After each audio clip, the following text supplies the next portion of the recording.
In this book synopsis, you'll discover how to ditch the sticker charts and rediscover your love for your kids. You're not alone if you've tried and given up on timeouts and sticker charts in equal measure. All across the world, disgruntled parents are buying self-help books and joining support groups in an effort to change the undesirable behavior of their children. Nevertheless, perhaps traditional charts and techniques of discipline shouldn't be the focus of parenting. This audiobook provides proof of that. In her book Good Within, Dr. Becky Kennedy encourages parents to abandon unproductive parenting strategies and rethink how they interact with their children. In this book synopsis, you'll learn how to set and enforce boundaries, employ connection-based tactics, and educate your kids how to deal with their emotions without embarrassment, guilt, or self-doubt. Tantrums won't be put an end. Sibling rivalry or emotional outbursts won't go away on their own. Instead, you'll create solid, long-lasting bonds with your kids that offer them the tools they need to grow up to be self-assured, capable individuals. You can also put parent guilt, discouragement, and dread to rest. Now let's get to parenting, shall we? The issue is not behavior. Let's be clear about one thing before we continue: your child is good on the inside. Whatever the case, he is good on the inside, even while he is striking his younger sister with a sneaker. She's good within even though she tells you she despises you. All that follows is built on the good inside idea, which must be accepted. But if you approach your kids, yourself, and truly everyone else with the knowledge that they are decent people inside and out, you'll begin to interpret their actions in more forgiving ways. In fact, the first thing you should do when things get difficult is to take a deep breath and decide on the most charitable interpretation, or MGI, of the circumstances. Keeping the MGI in mind enables you to approach your child with empathy and a desire to comprehend rather than retaliating indignantly and placing blame. The fundamental truth that two things can be true at the same time must therefore be accepted, despite the fact that the two don't necessarily get along. For instance, if your child requests ice cream for breakfast but you forbid it, they will be disappointed. You won't feel the urge to entirely alter your child's emotions once you accept that both statements are accurate. In this approach, the good inside technique emphasizes preserving limits while honoring feelings rather than honoring feelings and giving kids whatever they desire. Knowing your work is the last element of the foundation you need to lay for improving your interactions with your kids. Recognize that setting limits is your responsibility, but changing your child's feelings is not. Let's learn how to expand on these ideas right now. Before we continue, let's address a concern that many parents have when they discover this novel method of communicating with their children. That it's too late is the main worry. It's not too late, which dispels that fear. In actuality, there is always time. Let's revisit the notion of two things are true. It's never too late to modify your parenting style, and it's important to pay attention to how you react to conduct in the early years. The early years are crucial because a child stores memories in their bodies long before they develop conscious recollection. They can identify the persons in their lives that provide them a sense of security and love. They establish ties and relationships. Ironically, children feel more free to be inquisitive, explore, and test limits the more secure they feel with a parent. Your child learns a lot about themselves from the way you handle disagreement in these formative years. By responding to your child's boundary-pushing, conflict-prone actions, you can influence their personality. As was previously stated, it's not too late if you're past the early years and wondering if it's too late. The ability of the brain to rewire itself in response to new information is known as neuroplasticity. You and your child can rewrite the conclusion of any past events that you aren't proud of by using a technique called mending. After a break, there must be a connection. It involves reflecting on a confrontation that went poorly, apologizing, sharing what you wish you had done in its place, and then approaching the child with an openness to hearing their point of view. I will return to mend in a moment. But first, let's discuss why happiness isn't as crucial as you would believe. The main aim isn't to be happy. When achieving happiness, unpleasant emotions get in the way. And we ought to all be able to express our own emotions. The goal of good inside parenting is to never alter, criticize, or disregard a child's emotions. Of course, you want your kids to be happy. Yet, avoiding disagreement, not believing your own instincts, and feeling guilty for not being content all contribute to worry in the future. Resilience is a far better objective to concentrate on.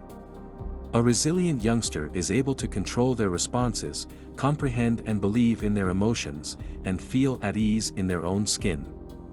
The goal of resilience isn't to achieve the desired result.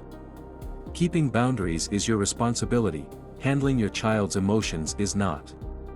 It's good to sometimes just have to endure the tantrum. You need specific skills, such as empathy, listening, acceptance, and presence, to teach resilience. You must be able to assist your child in recognizing their talents and developing independent problem-solving skills. The challenging aspect is that in order to achieve what you desire for your child, you must also treat yourself with the same respect and love. Because of this, developing a connection-based attitude in children is a path toward personal growth. For the quality of our relationships with others, including those with our children, will always depend on how we feel about ourselves. In order to achieve resilience, you must not only concentrate on improving yourself but also perceive behavior for what it is, a window into your child's inner world. Always interpret shocking behaviors generously, keep in mind that two things are true, and approach the situation with an interest in learning. Let's move on to the section on altering your behavior. Your connections with others will always be as strong as your relationships with yourself, as we've already discussed. If you're like most parents, you've felt shame on more than one occasion. It's critical to acknowledge that humiliation, give it a name, and make it public. You're doing this for your own recovery, but you're also doing it so you can see shame reactions in your kids and support them as they go through those challenging feelings. Kids are frozen by shame. It puts them in a difficult situation. If your son makes up the story that he kicked his sister in the shoe, it's not because he's a rude little liar either. It's because he can't decide whether he should regret hitting his sister or fear losing the comfort and love he needs from you. You may help him get out of it by sharing his sense of guilt, assisting him in telling the truth, and demonstrating that his safety and emotional security are not in jeopardy simply because he makes a poor choice. Shame can be overcome via connection. Children benefit from feeling secure enough to choose well on their own. Keep in mind that your child is good at heart. You can foster an atmosphere that enables them to look nice on the outside as well.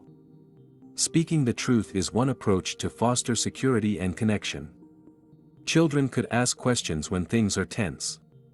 So that kids can better grasp their world and their emotions, tell them the truth in plain, understandable terms. Once you start talking to your kids honestly and with empathy, remember that you also deserve to be treated fairly. Giving yourself what you require to look nice on the exterior is what self-care is all about. Breathe, give yourself permission to feel, meet your wants, be aware that others might not agree with your requests, and mend whatever damage you've caused to yourself. As we've already stated, connecting is the antidote to shame. How to develop connection capital with your children is covered in the section that follows. Developing relationships is a continuous process. You can't just mend this and move on. It's important to build, nurture, and grow relationships. Spending intentional time alone without your phone is one way to do that. You don't have to give up screens for a week or turn off your internet. Just make it a point to give your kids regular opportunities to witness you putting your phone away and concentrating on them. In order to establish a connection with kids before important events, use emotional vaccination. Maybe you sit down with your child and go over what will happen before the first day of school. Recognize any worries or other emotions. Tell a tale about a comparable experience you have had. The issue is not with feelings. The issue is feeling isolated in one's emotions. The feeling bench symbolizes how a young child could feel while a significant event that they don't fully comprehend is taking place. Sometimes all that is required is for someone to simply sit next to them on the bench and reassure them that they are secure and not alone. We've already spoken about repair, which is possibly the most significant connection-building strategy. Never try to prevent relationships from ending since it is impossible. But if you develop the ability to fix things, you'll improve your interactions with other people and offer your kids the tools they need to be resilient in the future. Reflection, acknowledgement, stating what you would do differently, and finally connecting with curiosity and understanding are the 4 essential steps to mending. The finest environment for children to convey their inner goodness to the exterior is created by ongoing connection building, yet undesired behaviors are still there. Let's first discuss inappropriate behavior in the following section, followed by acceptable behavior that appears inappropriate. Good kids can exhibit negative behaviors. Bad behaviors frequently arise from a lack of connection, unfulfilled needs, or an underlying fear. You may have a connection issue if your child isn't paying attention to you. Don't try to speak louder, they won't pay attention. Instead of telling them what you want them to do right away, take a pause and return later to connect with them first. When a child's emotional demands are too great, it sometimes manifests physically. High emotional demands on a child who is unable to control them emerge as emotional tantrums, violent tantrums, fear, and anxiety. Safety is your top priority as a parent. It is part of your responsibility to physically remove or restrain the child if necessary. Keep the lines drawn. I won't allow you hit your sister, you can tell your child. Because they let your youngster know they can rely on you, the words, "I won't let you," are strong. That you are a trustworthy individual who will protect them and others. Connect with your child once safety has been achieved. Find the cause of their loss of control and assist them in understanding it. Remember to always tell the truth. Unwanted behaviors like lying or sibling rivalry can also be brought on by attachment problems. A child in these situations typically worries about losing their relationship with you or their identity in the world. Tell the truth, establish a connection with your child, and show empathy. Keep in mind that the objective is to create a safe environment for them to quit the behavior on their own, not to completely eradicate it. Lack of control can result in rudeness, disobedience, and complaining. These are some of the most difficult behaviors to deal with since they frequently irritate you or make you feel uncomfortable. Before you speak to your child, ask yourself why the conduct upsets you. After then, get in touch with your kid to discuss both your and their jobs. When they accept your boundaries and have faith in your ability to create room for them to develop, help them identify the control they can safely exercise. These are only a handful of the more typical actions that result from a lack of connection or an unmet need. The actions we'll talk about next have a distinct underlying reason. Many parents are concerned about perfectly typical actions. A child's natural desire to exert control over their environment can explain traits such as shyness, frustration intolerance, eating issues, crying, and perfectionism. It's actually a good sign when a kid hesitates to join the group. Before participating, they are attempting to understand what is happening. You can assist your child by discussing a significant topic with them beforehand or by remaining by their side while they experience hesitation and ask any questions they may have. Do not force them into an environment in which they lack comfort.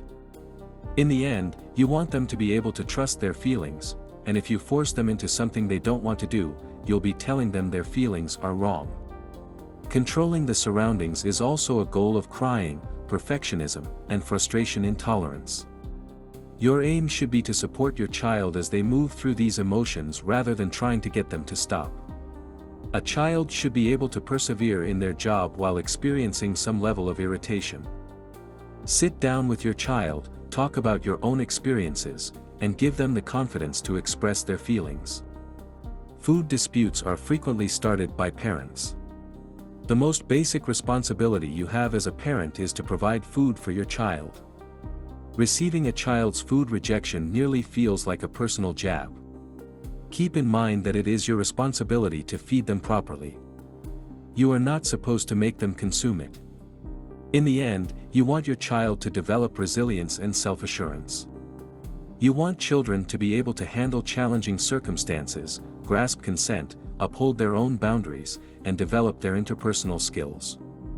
If they don't believe in their own emotions, they won't be confident. By being there for them at their emotional lows, maintaining the boundaries, and assisting them in seeing the good inside themselves, you can only teach them to trust their feelings.